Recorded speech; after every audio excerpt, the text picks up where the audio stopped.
Thank you. पहले तो आप यहाँ आए और एक छोटी सी कलाकार का इंटरव्यू ले रहे हैं, उसलिए बहुत ही दिल से धन्यवाद। ये जो फिल्म है पारो, इसका हमने कान फिल्म फेस्टिवल में ट्रेलर लॉन्च किया था और हमने पोस्टर लॉन्च किया था। वो जो ट्रेलर है वो हमने फेस्टिवल सर्किट के लिए एक्चुअली लॉन्च किया था, वो सबके लिए नहीं था।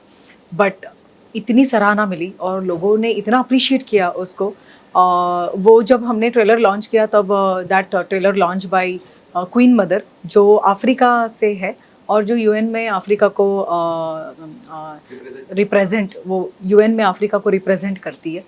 एंड उन्होंने अभी तक 2 से 3 लाख स्लेव्स को पुनर्जीवन दिया है, वापस उनको स्लेवरी से बाहर निकाला है।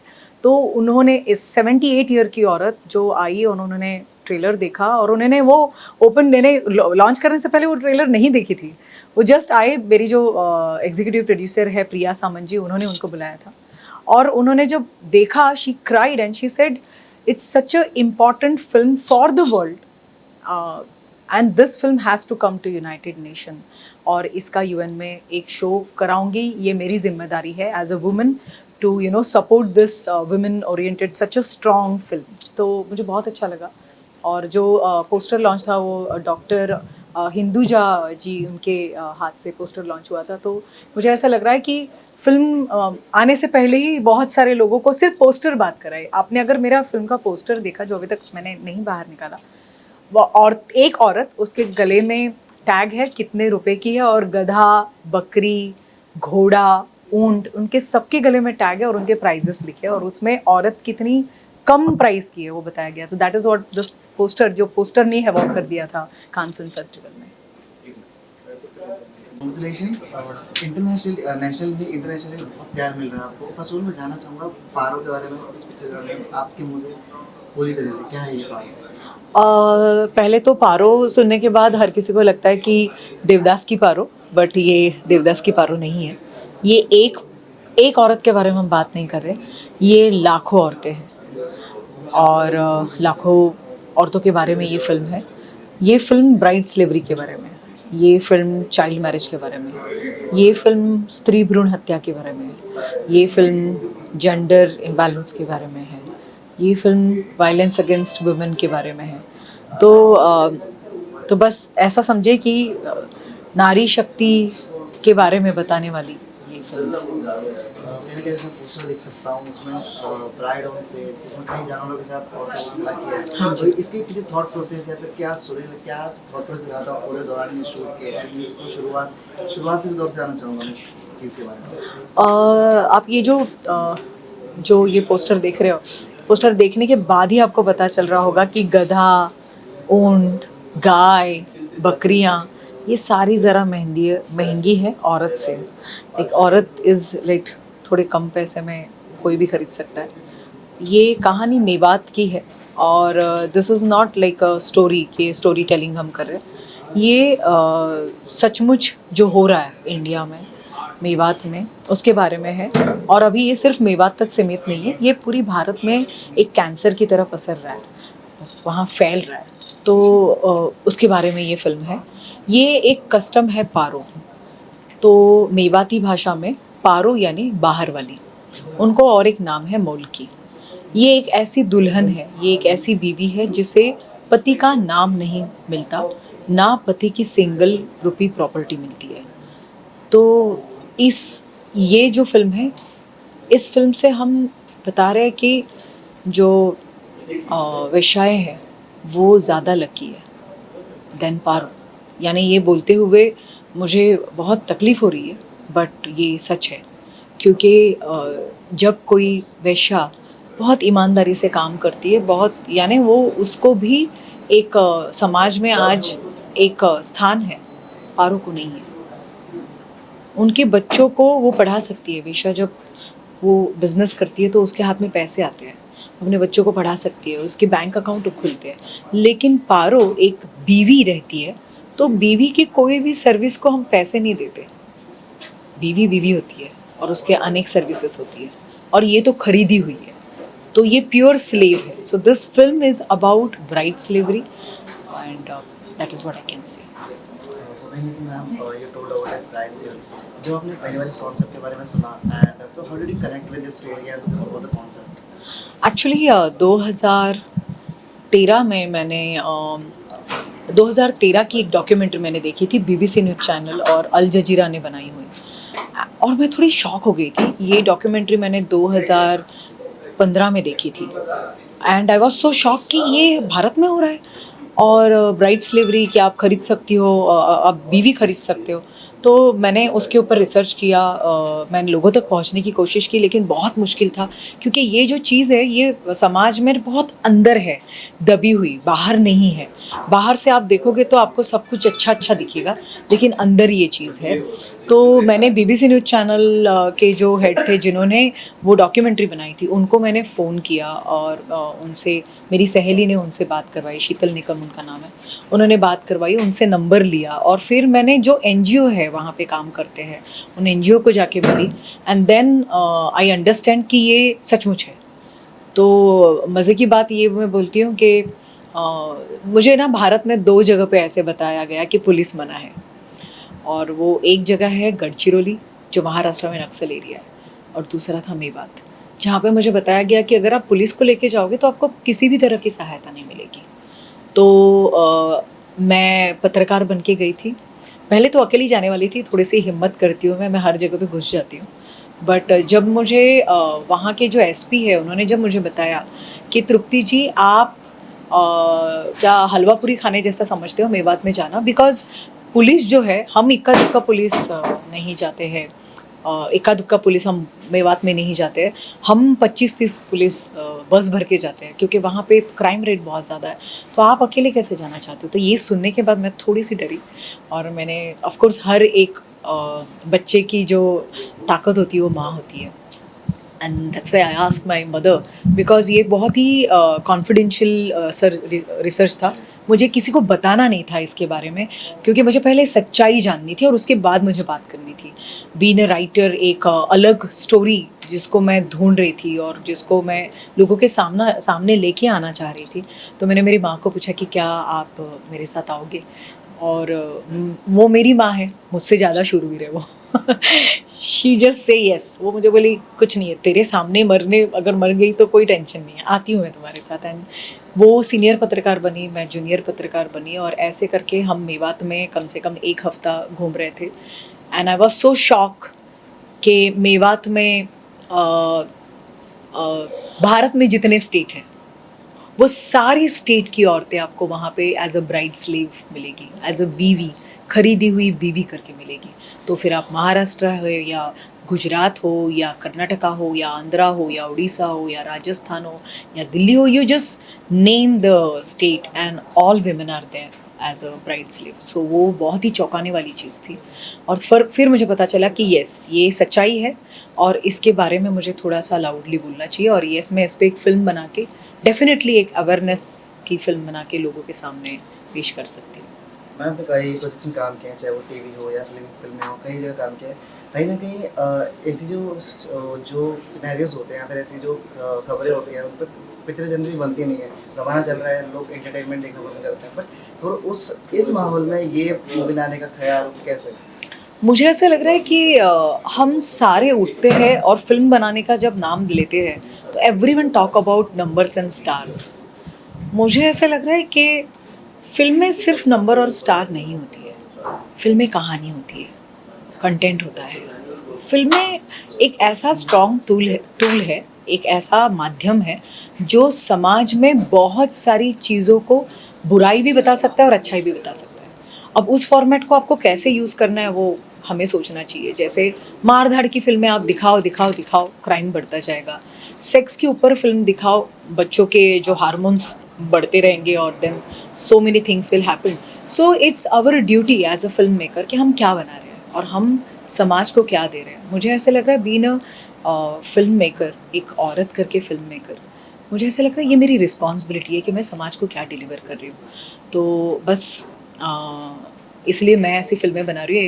Everyone has their own choice, और ऐसा ज़रूरी नहीं है कि हर फिल्म ये सब कुछ तो मैसेज ओरिएंटेड होना चाहिए।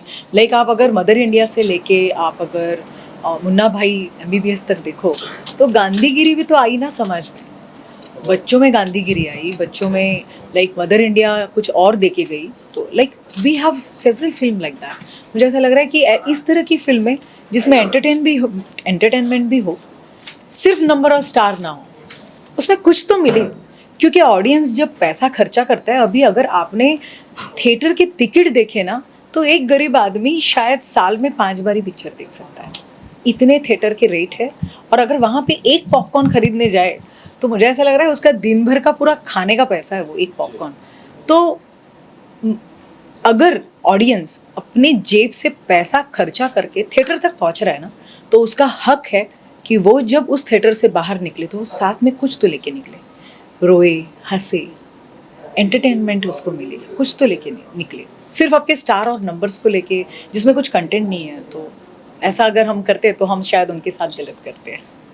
आपने नंबर से कलेक्शन की बात की, तो कहीं ना कहीं क्या आपको ऐसा लगता है कि सिर्फ नंबर्स और कलेक्शंस के पीछे भागने की वजह से कहीं ना कहीं जो ऑडियंस है वो मेन कंटेंट से दूर होती जा रही है, चाहे वो बॉलीवुड या हॉलीवुड टॉलीवुड? हाँ, दूर हो रही है, ऑफ कोर्स हो रही है। मुझे ऐसा लगता है कि इंडिया एक ऐसा खदान है, एक ऐसा खजीना है बहुत बड़ा, कि आप उसमें से जितना निकालो उतना आप निकाल सकते हो। इतनी सारी स्टोरियाँ, इतनी सारी लाइफ रियल चीज़ें, इतने सारे कल्चर, इतना समृद्ध कलरफुल हमारा भारत है। हमारे भारत में सिर्फ मारधाड़ नहीं है या ढमाक ढिमाक गाने नहीं है। हमारे भारत में बहुत सारी चीज़ें। हमारे भारत में रशियन औरतें क्यों आके नाच रही है, पीछे सारी इंग्लिश औरतें नाचती है। हमारे यहाँ पे मुझे समझ में नहीं आता, मुझे ऐसा लग रहा है कि भारत को आप जितना दिखाओ उतना कम है। इतनी प्यारी कहानियाँ हैं और इतनी कहानियाँ बताने के लिए है। So that is what I feel. Ma'am हमने कंटेंट की बात की, तो जब कह रहे हैं कि कहीं बहुत दबा हुआ है ये चीज़ है, बहुत दबा हुआ चीज़ है, तो कहीं जब हम इसको बाहर लोगे तो रेपोकेशंस भी आते हैं बहुत सारे। कहीं ना कहीं लोग जो लोग इससे कनेक्ट नहीं कर पाएंगे वो गलत लिखेंगे, और जो कनेक्ट कर पाएंगे वो ऑफकोर्स तारीफ तो होने वाली है। ऑफकोर्स इस चीज़ को लाना, उसके लिए बहुत सारे गट्स ही होते हैं। तो आप दोनों चीज़ के लिए किस तरह प्रिपेयर्ड हैं? मुझे ऐसा लग रहा है कि हम लोकशाही में जीते हैं, और मुझे ऐसा लग रहा है कि हर किसी को बोलने का हक है, and that's a good thing कि स्पीच का फ्रीडम है हमारे भारत में। That's a very good thing. बोलना चाहिए, जिसको अच्छा लगा उसको अच्छा बोलना चाहिए, और जो बुरा लगा उसको बुरा बोलना चाहिए। मुझे नहीं लगता कि उसमें कुछ गलत है। बट एक ही है कि हमें हमारी ड्यूटी समझ में आनी चाहिए कि हम समाज को क्या दे रहे हैं। आप उस रिस्पॉन्सिबिलिटी को लो अपने कंधे पे और फिर डिलीवर करो। उसके बाद फिर पब्लिक माई बाप है, वो क्या देगा वो फिर हमें मंजूर करना चाहिए। ऐसी कोई चीज़ है हम जो एक पूरे कैरेक्टर के दौरान अपनी एक चीज़ कोई सीखी? क्योंकि हम पढ़ते हैं तो ऑफकोर्स हम बहुत सारी चीज़ जानते हैं, लेकिन जब उसको जीते हैं तो हम और सीखते हैं। तो हाँ। क्या सीखा आपने इस पूरी जर्नी? पेन, बहुत पेन, और सहनशीलता। हमारी भारतीय नारी में जितनी सहनशीलता है, मुझे नहीं लगता किसी और औरतों में रहेगी। क्योंकि जो पारो का किरदार मैंने निभाया इस फिल्म में, वो उतना आसान नहीं था, बहुत मुश्किल था। और बस मैं उन सारी पारों को, यानी मैं उनका रूप बन के आपके सामने आई हूँ। और बस मुझे ऐसा लग रहा है कि शायद मैंने उनको जस्टिस किया हो, तो बस भगवान की देन है ऐसा मैं समझूंगी, और उनका आशीर्वाद है समझूंगी कि उनकी आवाज़ मेरी माध्यम से मैं लोगों तक पहुंचाने वाली हूँ। और ऐसी आवाज़ मुझे पहुंचानी है उन तक, और उनका दुख, उनकी सहनशीलता, उनकी तकलीफ़ें, कि हमारी जो गवर्नमेंट है उसको थोड़ा सीरियसली ले। और ये जो औरतें हैं जो एक्चुअली ब्राइड है, बीवियां हैं, तो बीवियों के उनको सारे हक मिले। और दूसरा, उनको अस्तित्व नहीं है तो उनको अस्तित्व मिले। उनके आधार कार्ड नहीं है, उनका कोई अस्तित्व नहीं है, क्योंकि वो पेपर पे नहीं है। वो पेपर पे नहीं है, इसका मतलब वो धरती पे नहीं है। तो बस यही मोटिव है, और वो साकारने की कोशिश मैंने इस फिल्म के द्वारा की है।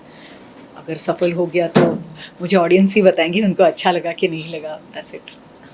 कहीं जब मैं इस बार बार पढ़ रहा था, तो कहीं मैंने इसमें एक और भी किरदार देखे, जिसमें ताहा शाह जो हीरा मंडी से इनको इतनी अच्छी पहचान मिली, वो भी आपके साथ काम कर रहे हैं। सो आप उनसे पहली बार मिली, आप किस तरह की बातचीत है, कैसा बॉन्ड शेयर किया आप लोगों ने एक्सपीरियंस? ताहा is a really brilliant actor, और इंसान करके बहुत ही अच्छा लड़का है, बहुत ही अच्छा लड़का। जब ताहा को पता चला कि मैं इस तरह की सब्जेक्ट पे फिल्म बनाने वाली हूँ, उसने उस चीज़ को इतना गौर किया और बोला कि this film has to come front of the people. Initiative लिया, सिर्फ इनिशिएटिव लिया, ही हेल्प मी एवरीवेयर, जहाँ जहाँ पॉसिबल हो, he really help me and he become a very strong part of Paro team. So it was a really wonderful experience to work with Taha. काफ़ी अच्छा लगा आपसे बात करके एंड पूरी जर्नी को आपसे जान। बस वो कांस के बारे में बता दो और अपना प्रीवियस टॉकिंग टॉपिक्स जो उसका है ऑस्कर कांस के Okay. वर्ड्स। So मेरी 2014 में मेरी फिल्म टूरिंग टॉकीज, मुझे ऐसे लगता है कि टूरिंग टॉकीज जो नहीं कर पाई ये पारो कर ले तो बहुत अच्छा होगा। जैसे 2014 में ऑस्कर में लिस्टेड थी टूरिंग टॉकीज एंड श्रीदेवी जी के साथ मैंने बेस्ट एक्ट्रेस अवार्ड शेयर किया था उनको इंग्लिश के लिए और मुझे टूरिंग टॉकीज के लिए। मेरे लिए तो वो ऑस्कर से बड़ा है एक्चुअली, सच बताऊँ तो, क्योंकि ऐसी लेजेंड एक्टर के साथ अवार्ड शेयर करना बहुत बड़ी बात है। बहुत सारे देशों में टूरिंग टॉकीज को जैसे नवाजा गया था, बहुत सारे पुरस्कार मिले थे। चाहती हूँ कि पारो का उससे भी अच्छा कुछ हो जाए, मुझे ऐसा लग रहा है कि अच्छा होगा इंशाल्लाह। और ये फिल्म का ट्रेलर जो था पारो का, हमने उसकी शुरुआत की थी कान फिल्म फेस्टिवल में, और कान फिल्म फेस्टिवल में हमने सिर्फ फेस्टिवल सर्किट के लिए उसको लॉन्च किया ट्रेलर को, बट वो तो बड़ी न्यूज़ बन गई। Like people just love it like anything, और इतना लोगों का अच्छा रिस्पॉन्स था, इतना फास्ट रिस्पॉन्स था कि people start joining me, everyone. एक पारो मोमेंट जैसे शुरू हो गई है, everyone wants to join and help this women कि उनके साथ सही होना चाहिए और ये स्प्रेड होना बंद होना चाहिए। Everyone are now on the same page कि गर्ल किलिंग बंद होगी। तो ये जो है, ये जो बीवियाँ, आज मुझे ऐसा लग रहा है कि ये जो खरीदी हुई बीवियाँ ये कैंसर है। अगर हमने आज भी हमारी छोटी बच्चियों को मारना नहीं बंद किया तो 10 साल के बाद शायद ऐसा वक्त आएगा कि जिसके घर में बेटी पैदा हो उसको लॉकर में उसको लॉक करके रखना पड़ेगा। कल तक ये लड़कियां कम हैं, इसलिए आज गे प्रमाण बढ़ गया है, लड़कों को यूज़ किया जा रहा है। हमें आज तक न्यूज़ में एक ऐसी न्यूज़ मिलती थी कि लड़की का रेप हो गया, बलात्कार हो गया। मुझे ऐसा लग रहा है कि 7-8 साल के बाद अगर ये सिचुएशन नहीं चेंज हुई तो ये सुनने मिलेगा कि भारत में लड़के का रेप हुआ, लड़कों का बलात्कार हुआ। तो ये कंडीशन तक हम ना पहुँचे उसके पहले हम संभल जाए, बस यही एक इच्छा है एज अ फिल्म मेकर। एक चीज़ मुझे छूट गई, जब हम बॉक्स ऑफिस की बात कर रहे थे तो कहीं ना कहीं जो बॉक्स ऑफिस होता है उसको उसी पे लोग जज करते हैं कि मूवी हिट है या फ्लॉप है। तो पता नहीं आपको फ़र्क पड़ता है कि बॉक्स ऑफिस में बड़े नंबर्स होने चाहिए या फिर अदर बॉलीवुड जो मेन बॉक्स ऑफिस फोकस करता है कि अगर बॉक्स ऑफिस बड़ा कलेक्शन है तो मूवी हिट है, कंटेंट को कोई सराहना नहीं? मुझे नहीं फ़र्क पड़ता। उसका कारण ये है कि मैं सिर्फ पैसे बनाने के लिए फ़िल्म नहीं बनाती, मैं बहुत इज्जत करती हूँ फिल्मों की। पैसा तो कोई भी बना सकता है, चोर भी बनाता है पैसा। मुझे ऐसा लगता है फिल्म को बहुत क्लेवरली प्रेजेंट करना चाहिए, बहुत ही सोच समझ के प्रेजेंट करना चाहिए। मेरे लिए देखो, मैंने जैसे टूरिंग टॉकीज नाम की फ़िल्म बनाई, मैंने टूरिंग टॉकीज बनाई, लोगों को पता चला कि टूरिंग टॉकीज नाम की चीज़ है, आज भी है महाराष्ट्र में।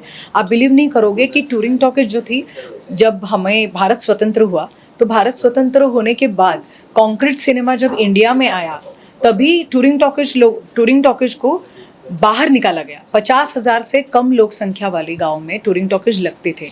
बट जब मैंने ये फिल्म बनाई, जब उसका अवेयरनेस हुआ, गवर्नमेंट तक पता चली, तो वहाँ पे एक एक्ट लिखा था कि टूरिंग टॉकीज शहरों में नहीं लग सकती। उस एक्ट को शिथिल कर दिया, वहाँ पे तृप्ति भोयर फिल्म्स का टूरिंग टॉकीज फिल्म का नाम लिखा गया और उस एक्ट को शिथिल करके आज उस फिल्म के बाद बहुत सारे टूरिंग टॉकीज वाले जो लोग हैं वो गाँव से अभी थाना कल्याण में शोज कर रहे हैं और तंबू लगा रहे हैं। देखिए कितनी बड़ी बात है। AR रहमान जी जो है, उनको जब पता चला कि टूरिंग टॉकीज नाम की ऐसी फिल्म है और वो अभी हमारा कल्चर डाइंग कल्चर है, सबसे बड़ा कल्चर। आप सोचिए कि दादा साहेब फाल्के ने पहली पिक्चर बनाई और वो पहली पिक्चर को जब प्रचलित किया गया, लाइक आज अपनी ये सबसे बड़ा बिजनेस जो है वो फैला, वो बिकॉज ऑफ टूरिंग टॉकीज, क्योंकि गाँव के मैदानों में तंबू सिनेमा लगा और इसीलिए लोग देखने लगे और वो अपनी सबसे बड़ी इकोनॉमी बनी। तो इस चीज़ को जब फिल्मों के द्वारा समझा गवर्नमेंट ने या AR रहमान सर ने, AR रहमान जी ने तो इमीडिएटली एक तंबू को अडॉप्ट कर लिया। अब मुझे बात बताइए कि मेरा करोड़ों रुपया कमाना और ये फिल्म के द्वारा मुझे सक्सेस मिलना कौन सी बड़ी बात है, पैसा तो ऐसा उड़ जाता है, बट ये जो मैंने एक कम्युनिटी के लिए किया एक फिल्म के द्वारा, मुझे ऐसे लग रहा है कि वो मेरी सच्ची विजय है। तो मैं नहीं मायने रखती पैसे कितने कमाती है फिल्म। कहीं ना कहीं आपके जो आपको प्यार करने वाले जो दर्शक हैं और जिन दर्शकों तक आपने जो फिल्म बनाई है, जिसके फिल्म के जरिए आप उन तक पहुंचना चाहती हो, उनको क्या मैसेज देना चाहोगे? प्लीज़ पारो पिक्चर देखो। बहुत दिल से बनाई है, हर किसी ने मेहनत की है, हर एक टेक्नीशियन ने मेहनत की है, और कहीं ना कहीं वो फिल्म देखने के बाद आपको समझ में आएगा कि आपके आजू बाजू का जो समाज है उसको कैसे सुधारना चाहिए। मुझे ऐसा लगता है कि ये फिल्म बहुत ज़रूरी फिल्म है हर एक औरत के लिए और हर एक समाज के व्यक्ति के लिए। प्लीज़ देखिए। Thank you so much. Thank you.